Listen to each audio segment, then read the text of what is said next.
Good morning, good afternoon, good evening, everybody. Thanks so much for being all that you are in this world. Thanks for joining me in this moment right now. I'm going to send this out to a couple spots that I think would appreciate it. Oh, maybe I won't. Looks like I can't do that. So I'm going to go back to where I was, which is right here. And I'm in a basement, hence the interesting lighting today. But the good thing about being here, there's always a good thing about being wherever you are, right? There's positives and negatives in every situation. When you're entering, you can share where you're from. Hi, Carrie. Hey, Betty.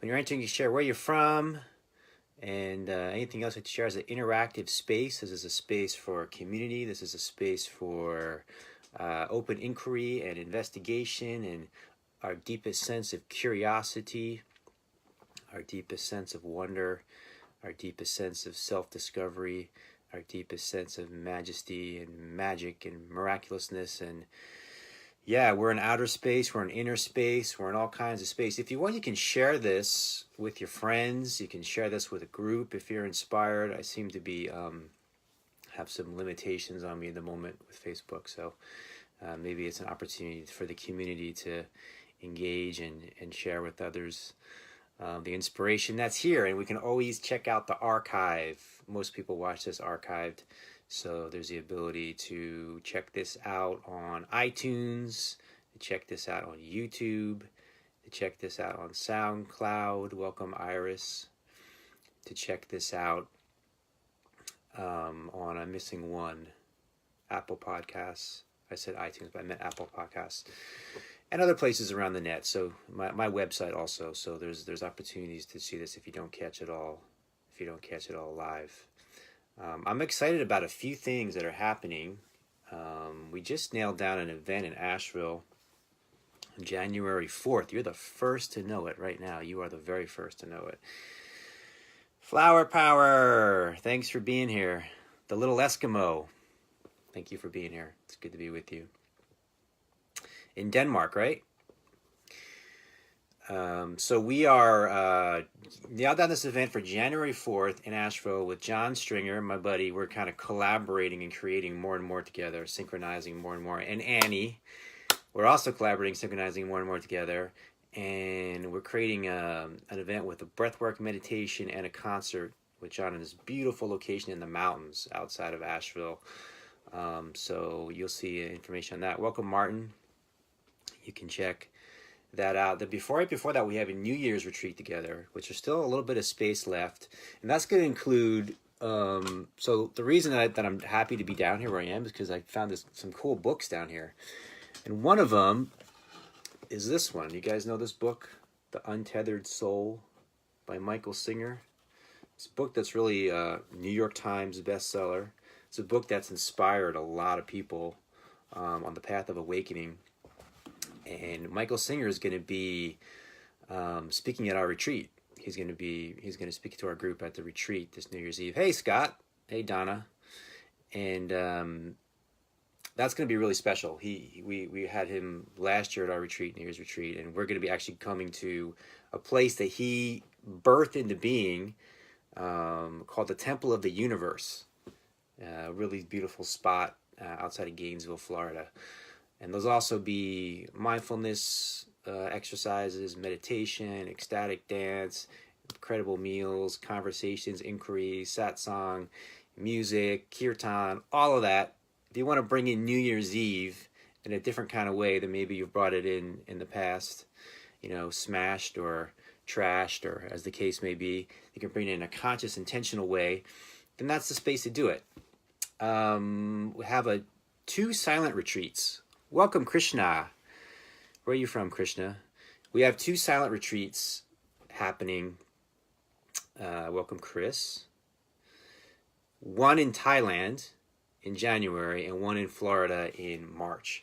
The silent retreats are kind of something that was a brainstorm, heartstorm of mine, of engaging, not just sitting still, but embodied silence. This is like the next level. So I'm super excited about this, super excited in sharing this with you. We did one already this year, um, which was really, really powerful. For me personally, it was really, really powerful, like more than I had even expected. So it's a silent space, but we're getting engaged in meditation. We're getting engaged in movement. We're getting engaged in yoga. We're getting engaged in mindfulness walks. We're getting engaged in dance. We're getting engaged in breath work. We're getting engaged in the body. We're synchronizing and aligning all the parts of ourselves while turning off the mind, the verbal space, right? And sinking into something deeper. And it allows you to really restore and regenerate, kind of hit the 0 point inside in a way that's really powerful and palpable. So there's 2 opportunities for that. And then the last thing I want to tell you about, there's like 2 more things I want to tell you about, is the week-long retreat in Italy in June.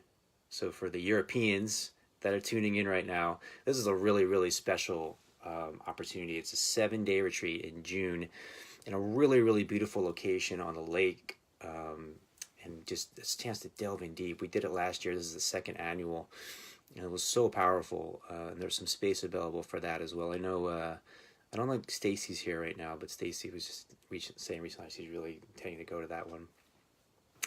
And then right after this, so after this podcast ends, not right after, there'll be a little bit of a gap, 11:30 a.m. Eastern time, my time right now, we have a private group called The Secret Glow, which we delve in deep.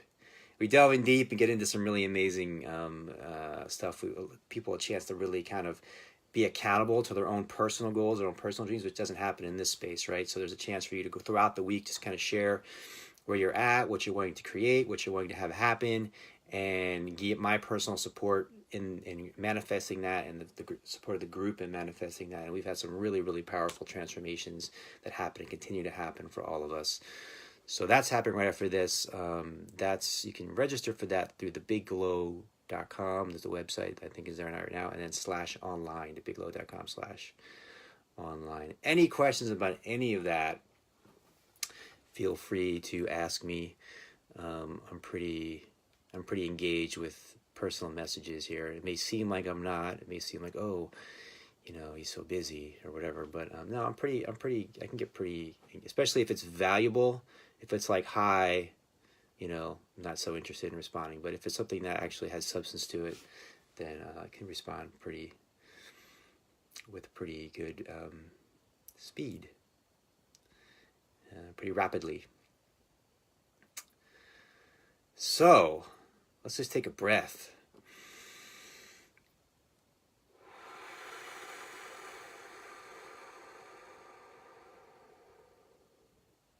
And how about 2 more breaths? One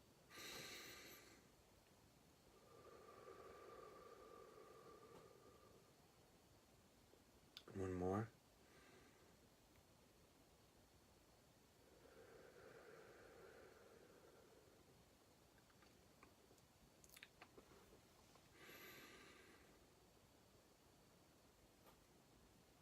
So the theme for today is about story and the universe being made of stories. And so there's a space right now that you can feel opening. There's a space of real stillness, spaciousness, silence, vastness.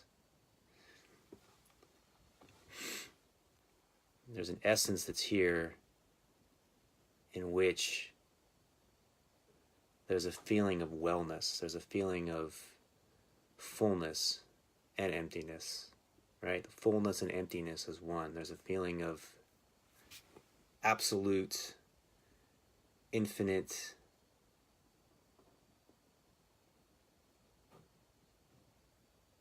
timeless presence. There's another book over here, 2 books.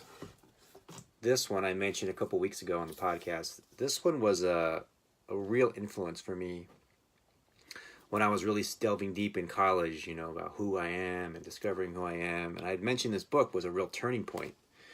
I Am That by Sri Nisargadatta Maharaj.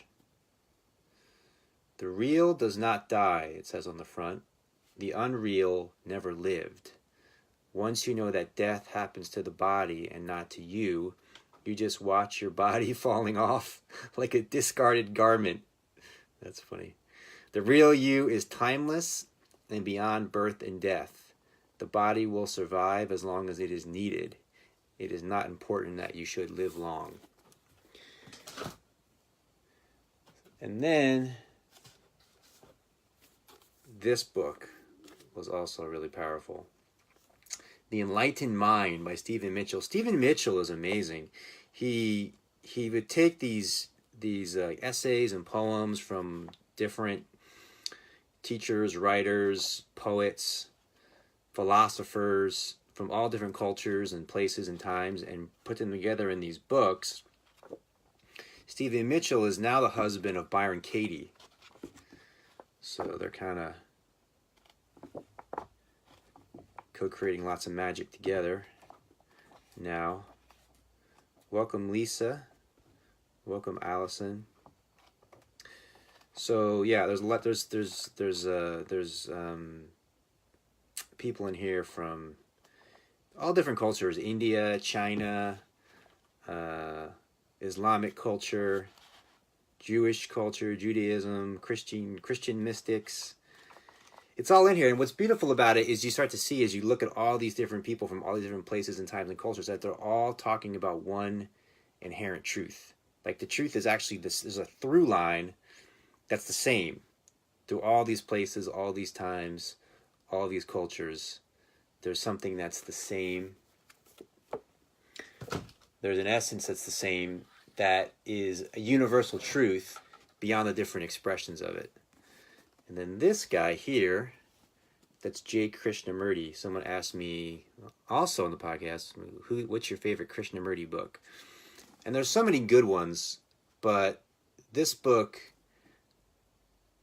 was the one I would carry around in the backpack and open up at random and find, have these places and just be being blasted open completely. Because basically what Krishnamurti, what his gift was having you see through the stories that you think are true, kind of blasting them open, right? So you think, oh, this story is true. Actually, it's just a belief. This story is true. Actually, it's just a belief. This story is true. And so what you start to uncover as you go deeper and deeper into who you really are and the essence of who you really are is something pretty amazing and something I don't think many people have realized, which is that everything that you're encountering and experiencing, the universe, the linear realm of time and space, is constructed of story, is made of story. It's a phenomenal realization. So we think that the universe is made of atoms and molecules and, all these scientific laws. And you start to realize, whoa, like the universe is just made of story. It's made up of stories. It's made of a web of interconnected stories. And the stories create the sense of reality. Now, a word you could substitute for story, if you want to use like computer lingo, is code. It's like the coding, right? The coding, the story constructs the perception of reality. So as a coach, this becomes so incredibly interesting, right? To be talking to all these different people in all these different places. By the way, there's a complimentary life coaching session for any first-time client who wants one. And there's been some really great sessions so far this week. So you can message me on that too if you want a personal life coaching session. Compliments of me. And I'll give you a couple ways a couple steps to make that happen. But you delve in with people deeply and you start to notice the stories that they've constructed about the world, about themselves, about men, about women, about people of different cultures, right? There's all these ideas and stories that we have, and we're running on these stories. These stories are what's creating our world. These stories are what's creating the way we're experiencing things, right? So the most essential stories are the stories about ourselves, right? So I have a story, for example, I'm not smart. I'm dumb. I'm not that smart. I'm not that intelligent. Well, that's a limitation that my world is filtered through that limitation. I'm not smart, so I'm not going to do anything that's that smart, or else that would break my sense of the story of who I am. But the story of who I am becomes my comfort zone. I feel safe. It's like a house I live in, right? So I feel safe in the story of who I am. The story of who I am is my safety and comfort zone. If the story would fall apart, I'd have no house. This is the way it seems to the ego, right? I'd have no house. Like the roof would get blown off and I'd have nothing. I'd just be in the open air to the snow and the hail and the rain and the hurricanes, right? So we have these stories that are limiting, that create a sense of form, that create a sense of structure, that create a sense of limitation. Now, I'm not saying that form is bad. I'm not saying that structure is bad. I'm not saying that limitation is bad. I'm not saying anything is bad. In fact, I'm saying everything is good, right? It's all good, as they say. However, what I am saying is that we don't realize that we're the ones who have constructed the stories and therefore have constructed the form and have constructed the structure and have constructed the limitation. So the limitations that you have, you don't realize have been constructed and created by you. Now, when I say you, hey Kelly, when I say you, that also includes you as the society, you as the culture, you as the collective conditioning, you, me as the collective conditioning, right? So it's not just you as this independent entity that's outside of everything and is going to make it rain and make it snow and make people, do different. It's not that at all. There's a sense of we're a part of this one thing and this one thing is a part of us. So there's this collective consciousness, it's collective conditioning, but we are a part of that. We're not separate from that. So when we make a shift in our consciousness, when we change a story inside ourselves, when we change the coding inside ourselves, we're changing the collective conditioning. We're changing the collective story. We're changing. So right now, in this moment right now, like we're changing the collective consciousness. Everything we say, everything we do, everything we think, everything we feel, every decision we make, every direction we go, we're changing the collective consciousness, and the collective consciousness is changing us.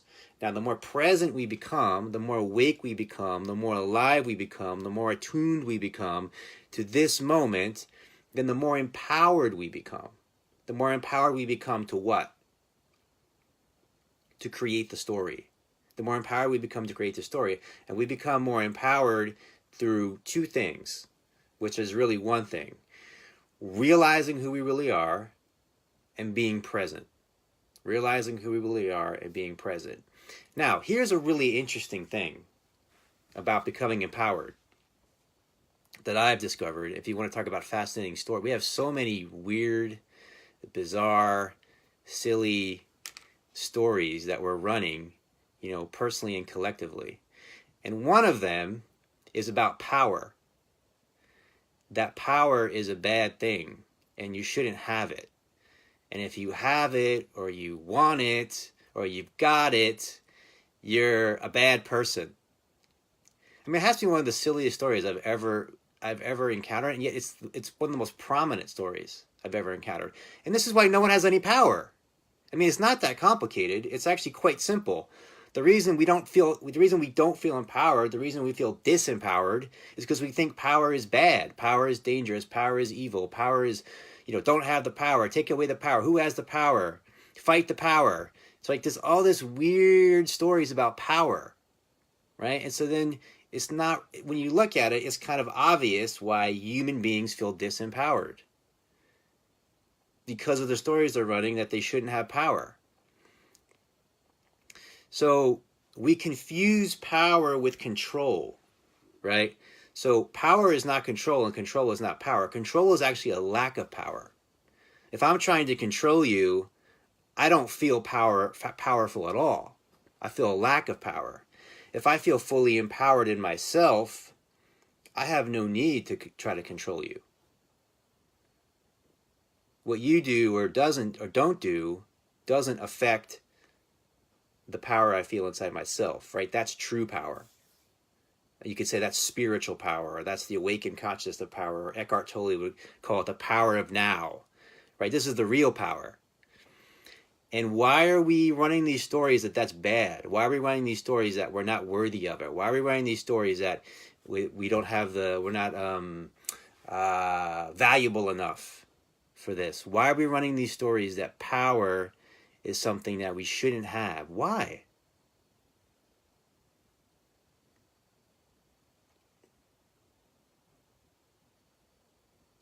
And so you start to look at all these stories that you're running and you realize the story is just a story. The story is not an objective truth. The story is just a story. So every single story that we're running is just a story. The universe is made of stories. It's not made of atoms. It's not made of molecules. It's not made of physical matter. It's made of stories. It seems like there's distance. It seems like there's time. It seems like, things are solid, but it's just stories. It's coding. It's like you're going to see this more and more as we open up to virtual reality. More and more, you're going to see that virtual reality and this are going to look exactly the same, feel exactly the same, smell exactly the same. Everything's going to be the same, and you're going to realize that you're in what the great mystics, the seers, have been talking about for thousands of years. You're in a fucking illusion, a dream. But it's not something that's needs to be gotten away with or done away with or remove yourself from, or if I get away from it, then I'll know who I really am. No, it's all here right now. There's nothing that needs to be escaped from. There's nothing that needs to be removed. There's no problem. There's nothing that is not God. There's nothing that's not divine. There's nothing that's not holy. There's nothing that's not sacred. Everything is divine. Everything is holy. Everything is sacred. The illusion is divine. The illusion is sacred. The dream is beautiful. The dream is sacred. And this includes all the aspects of it. It includes the suffering. It includes the pain. It includes the sorrow. It includes the violence. It includes the rage. It includes the anger. It includes everything. That is the transcendence. That is the transcendence. Is it that hard to understand and comprehend that is the transcendence? To transcend this. There's only one thing you have to do, and that's transcend this. You don't have to transcend what happens next week. You don't have to transcend what happens in a year. You don't have to transcend what happens in 5 years. You don't have to transcend what happened 5 years ago. You don't have to transcend what happened 10 years ago. Just transcend this. And there's an incredible paradox. Which is the way to transcend this is to fully accept it. That's all. The way to transcend this is to fully accept it. And to fully accept this, and then to fully transcend this, is to fully be in your power, what Eckhart Tolle would call the power of now. Right?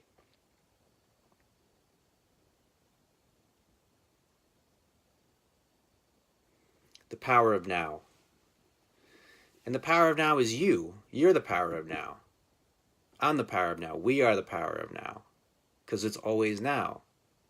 It's never not right now.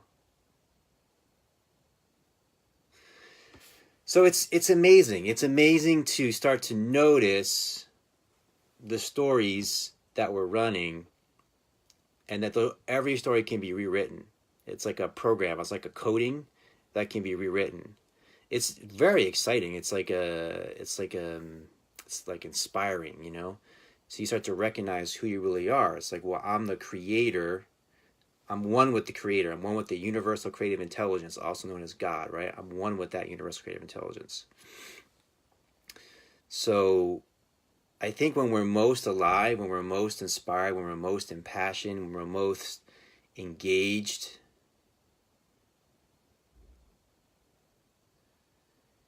is when we're in a creative energy.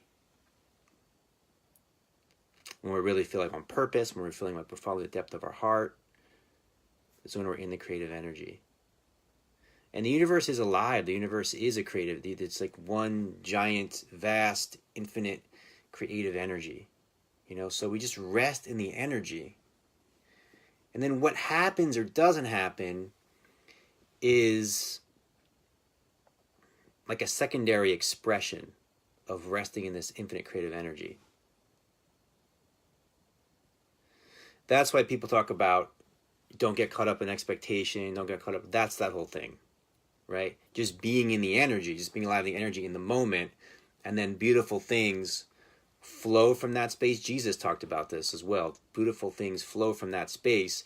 You don't even have to really concern yourself so much with the byproduct. You concern yourself with being in the energy, being one with God, being one with the universal creative intelligence now, in this moment, right now.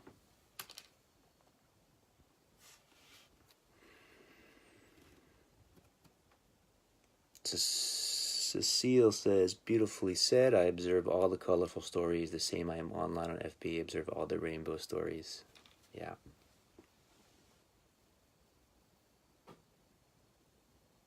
Anyone have any questions? Any comments they'd like to share in this moment right now? My favorite is surprises. Hey, Phyllis, I didn't know you were here. My favorite is surprises. Yeah, I think that's true. Like there's something in us that it's what makes it fun. It's what makes it fun. It's what makes the journey fun and exciting.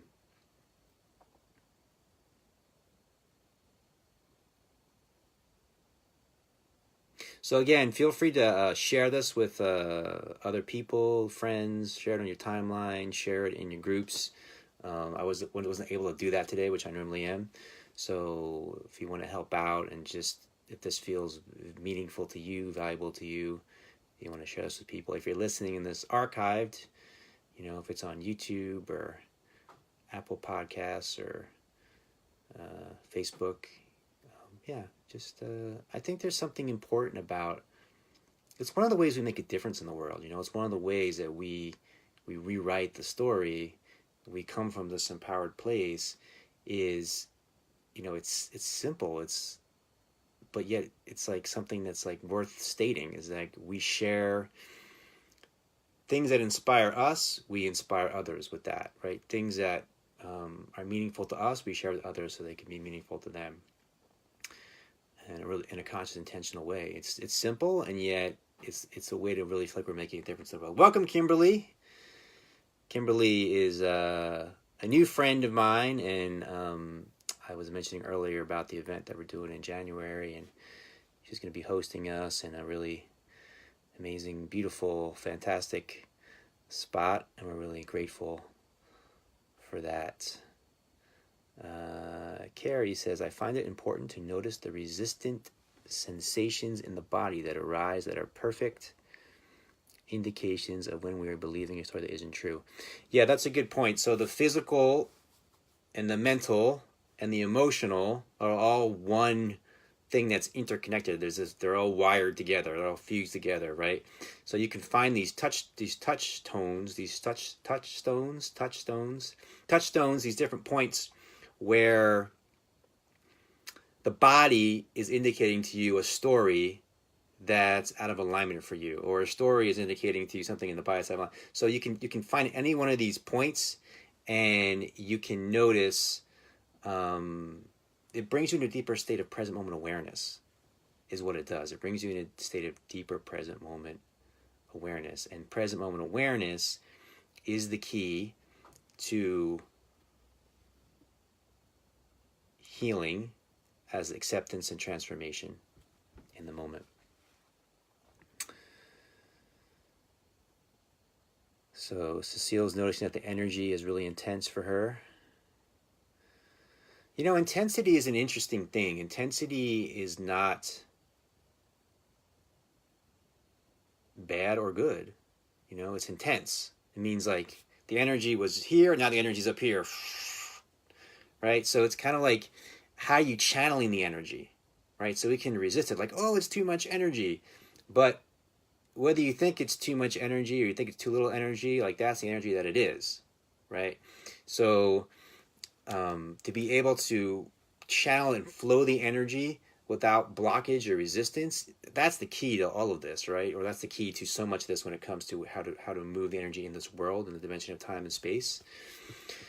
It's the energy, it's like being am I an open, clear channel for the universal creative intelligence to move through me in this moment? And am I an open, clear channel for the universal creative intelligence to move through me in this moment? Are there any resistance? Is there blockages? Is there places that are clenched down, right? And then do I have the ability to open, to be receptive to this energy in this moment?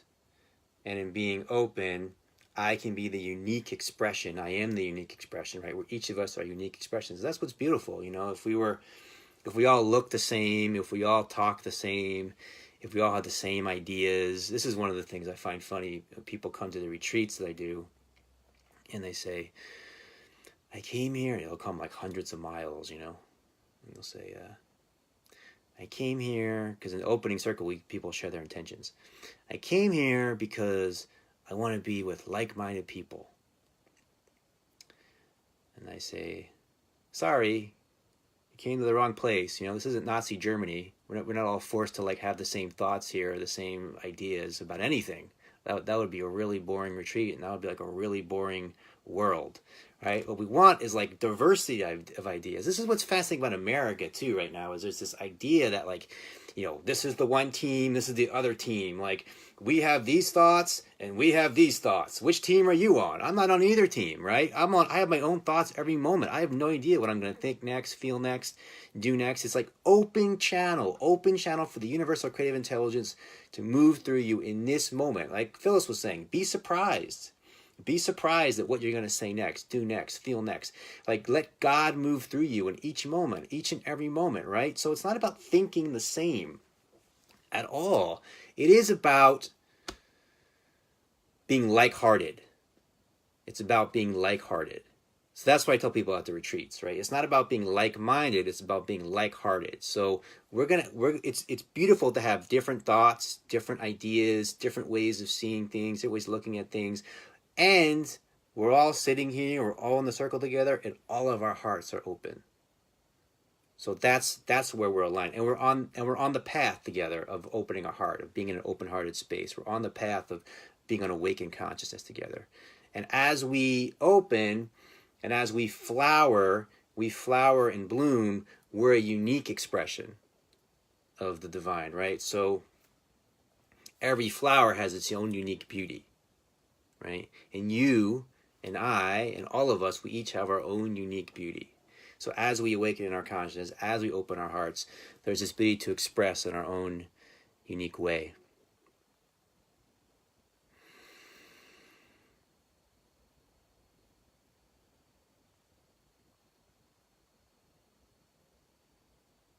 And I'd like to just kind of invite us to marinate in this energy sometimes, just kind of be present here together and just feel the beauty of the energy that's opened between us. This is a unified field we open together. It's a co-creative energy that we open together here. And just breathe it in and feel grateful.